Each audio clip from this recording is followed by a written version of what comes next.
Food inflation is not coming down as fast as consumers would like. Prices continue to soar, making it even more difficult for poor households. In its financial year report for 2023, the Department of Health reveals that more than 15,000 people were suffering from severe acute malnutrition and required hospitalization. Now, Pietermaritzburg-based Economic Justice and Dignity Group says the household food basket for September cost more than it did in August. Now, the group's Mervyn Abrahams joins us this morning from the KZN capital. Thank you so much, Mr. Abrahams, for joining me this morning. Of course, this is a very dire situation in the country right now, and we know with the rising costs, not just food costs rising, but fuel costs rising, electricity tariff hikes, it's just getting worse. And the ones that are being, of course, most affected are the poor. So, you know, how is this problem and why is this problem so necessary to talk about?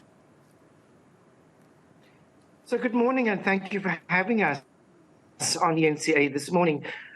Food prices are critical because the majority of South African households are net buyers of food. We go to the store to access our food.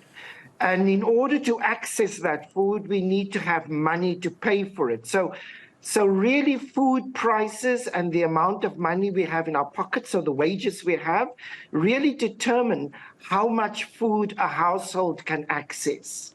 And so when food prices continue to rise as they have done now over the last 2 years, even though the food prices are rising at a slower pace currently than it did 6 months ago, it is still much too high for ordinary working class household to afford. And we can see that disjunction in the fact that about a national minimum wage will bring into the household something in the region of about 4,500, 4,700, while a basket of 44 very basic foods now stand at 5,155 rand. And so that is causing households to, of course, cut back on the amount of food they eat or to buy cheaper food, which is less nutritious.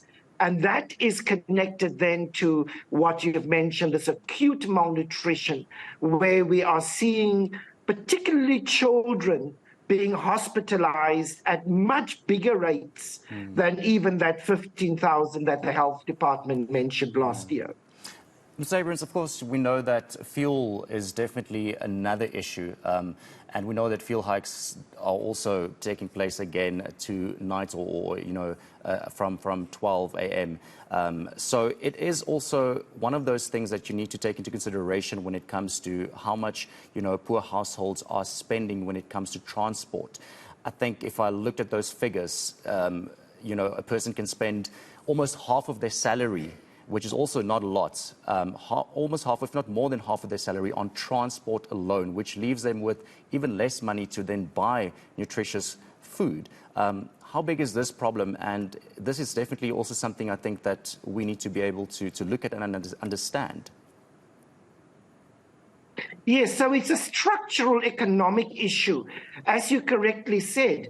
So transport in the Pietermaritzburg area for a worker will cost in the region of 1,440 rand.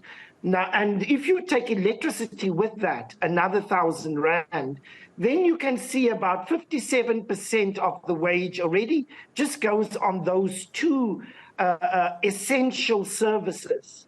That leaves something like 1,700 left for food. And when you divide that in a household of 4 persons, you then come to something like 430 rand per person for food per month. Now, that is just over half of what the food poverty line, as determined by Stats SA, says. Stats SA's food poverty line is at 760 rand per person per month. So we can see the real kind of economic structural problem that we are experiencing in South Africa. And we have to do it in 2 ways. We have to bring prices down. And of course, fuel impacts increases in prices. but we also have to ensure that there is sufficient income because we are net buyers of food. So we have to work at both those two angles. And of course, that makes for an extremely complex question. So I wanted to talk about how do you then bridge the gap. So, mentioning those things you mentioned now there lastly is probably then how you could possibly breach the gap between low income families, their budgets, and of course the food poverty line. But if you want to add, you can definitely add some more, ways of how we can then bridge that gap. But also want to talk about the minimum wage. Do you think that, we need to government needs to relook at the minimum wage?